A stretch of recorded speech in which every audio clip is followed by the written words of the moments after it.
réouverture des classes au Nigeria, apprenants et enseignants repris ce lundi le chemin de l'école pendant que le pays continue d'enregistrer des baisses de cas de Covid-19. Le Fonds monétaire international prévoit un rebond de l'économie de l'Afrique subsaharienne assez modestement en 2021. L'institution table sur une croissance à 3,1%. Les Tunisiens ont manifesté dans le centre-ouest du pays pour exprimer leur colère après la mort d'un homme dans un kiosque détruit par les autorités.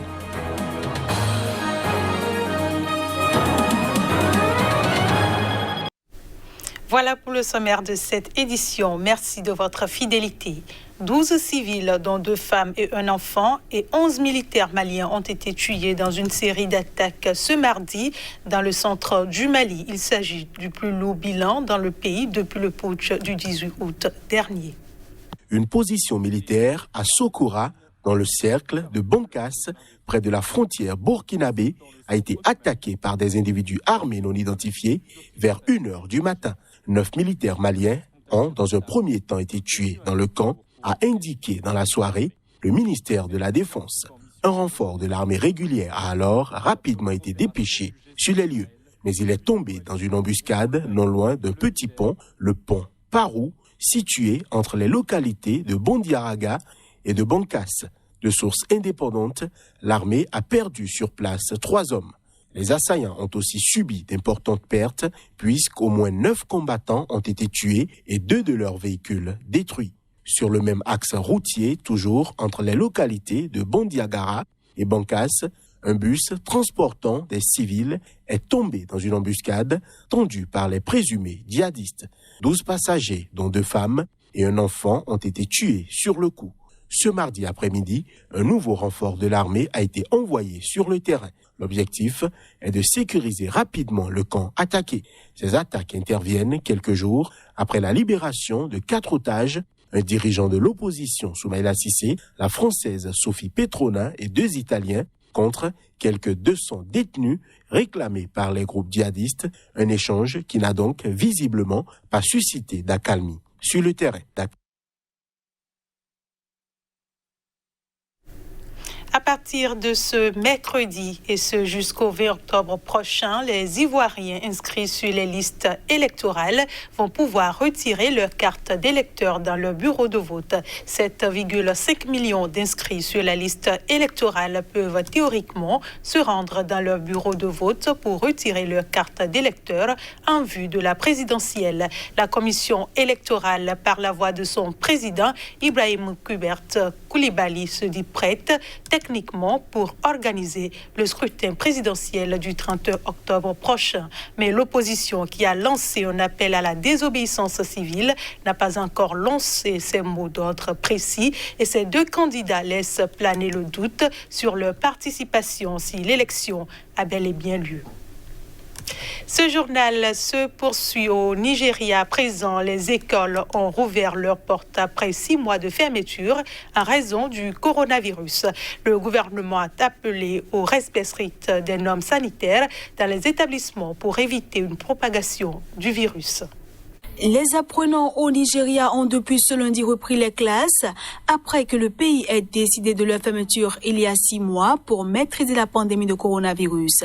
Dans cette école, comme dans toutes les autres du pays, le respect des gestes barrières est suivi, lavage de mains, port de masque, respect de la distanciation dans les salles de cours, comme le recommande le ministère de l'Éducation.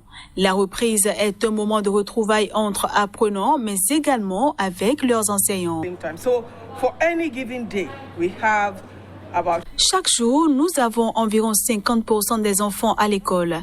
Nous avons donc suffisamment de place pour maintenir la distanciation sociale. Tous les protocoles ont été mis en place et pour ceux qui ne sont pas assez à l'aise pour reprendre, car nous savons que certains parents sont encore inquiets, ils apprennent en ligne.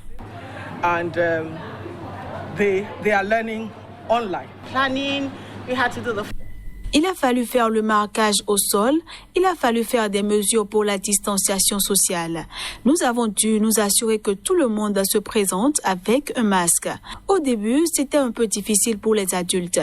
Ils disaient « j'étouffe, j'étouffe ». Mais tout le monde est habitué maintenant. C'était avant que les enfants ne viennent à l'école. Maintenant, tout va bien. Now, everything is just beautiful, it's perfect. Le Nigeria a enregistré à ce jour plus de 60 000 cas de contamination au Covid-19 avec plus de 1000 décès. Néanmoins, le nombre de cas positifs au Covid-19 est toujours à la baisse.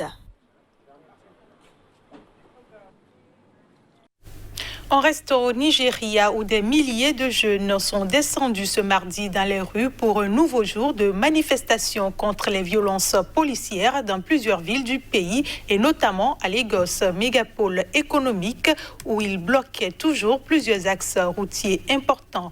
Les manifestants ne se revendiquent d'aucune affiliation politique. Les manifestations se poursuivent dans plusieurs villes du Nigeria et notamment à Lagos, malgré la dissolution de la SARS, une unité spécialisée pour les crimes importants, vols, assassinats, parfois kidnapping, mais accusée d'extorquer la population, d'arrestations illégales, de torture et même de meurtres. Ce n'est plus un problème de SARS. Il y a la faim dans le pays, l'économie est pauvre, il n'y a pas de lumière, il n'y a pas de route, il n'y a pas d'eau. Le banditisme dans le nord, des enlèvements dans le nord, les militants se battent. Pourquoi avons-nous voté pour vous? Nous avons voté pour vous pour nous apporter un changement. Au moment où je vous parle, vous pouvez aller voir, il n'y a pas de lumière, il n'y a pas d'électricité.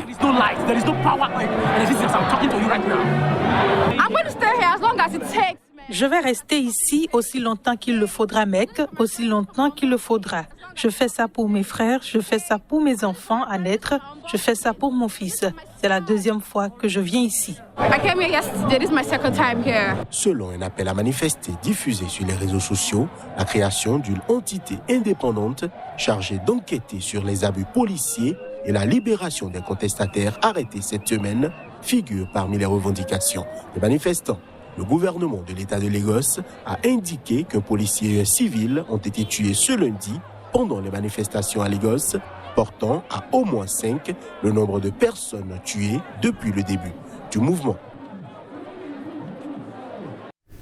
Autre manifestation en Tunisie, des manifestations se sont déroulées à Sbelta, une trentaine de kilomètres de Kasserine, une région marginalisée du centre-ouest du pays. La colère des habitants a éclaté après la mort d'un homme tué dans la destruction de son kiosque à journaux. Ce mardi vers 3h du matin, les autorités locales ont appliqué une décision de destruction d'un point de vente de journaux et de tabac illégal dans un quartier de Spetla, dans la région marginalisée de Kasserine. Et c'est lors de l'opération qu'Abderrazek Kachnaoui, le père du propriétaire de ce petit commerce qui dormait dans la construction de fortune, est décédé. Ce décès a provoqué la colère de dizaines d'habitants qui ont fermé des routes de la ville et incendié une voiture de la municipalité tôt ce mardi. De nouvelles protestations ont éclaté lors de l'enterrement de ce quinquagénaire dans l'après-midi, selon des vidéos circulant sur les réseaux sociaux. Que Dieu ait pitié de l'âme d'Abderrazek Kachnaoui. Il est mort dans ces conditions. On ne sait pas qui est responsable. Est-ce que l'enquête donnera quelque chose? Il y a déjà eu beaucoup d'affaires comme celle-ci à Tunis. Des gens meurent dans ces conditions, mais après, il n'y a rien. On retrouve le dossier fermé. On espère que les autorités vont ouvrir une enquête. Dans un communiqué, la présidence du gouvernement a apporté son soutien à la famille de la victime et annoncé l'ouverture d'une enquête. Le chef du gouvernement, Hichem Mechichi, a limogé le préfet et le sous-préfet de la région, ainsi que le chef du district sécuritaire et le chef du poste de police municipale de Spetla, ajoute le communiqué. Une dernière information dans cette édition, le Fonds monétaire international prévoit un rebond de l'économie de l'Afrique subsaharienne assez modestement en 2021. Selon les dernières prévisions publiées mardi, la croissance est attendue à 3,1% après un recul de 3% cette année lié à la pandémie. Les récentes données du FMI n'auront pas démenti les prévisions de la Banque mondiale remontant déjà au mois d'avril dernier. L'Afrique subsaharienne va effectivement connaître cette année sa première récession économique en 25 ans. Le Fonds monétaire international prévoit un rebond modéré de la croissance à 3,1%. L'Afrique du Sud, première puissance industrielle du continent, devrait également renouer avec une croissance modeste l'an prochain, plus 3%, après un effondrement de son PIB de 8% attendu cette année, dans la foulée des années de stagnation selon le FMI. C'est le seul pays d'Afrique subsaharienne où le FMI s'intéresse aux chiffres de l'emploi. L'institution y voit une explosion du chômage qui passerait de 28,7% de la population active l'an dernier à 37% en 2020 et 36,5% en 2022. La reprise de l'économie nigériane devrait de son côté être décevante l'an prochain, plus 1,7% seulement, après moins 4,3% en 2020. Ailleurs en Afrique, le Fonds monétaire international constate que certains pays échappent à la récession cette année. L'Éthiopie, plus 1,9%, la Tanzanie, plus 1,9%, la Côte d'Ivoire, plus 1,8%, ou encore le Kenya, plus 1,0%.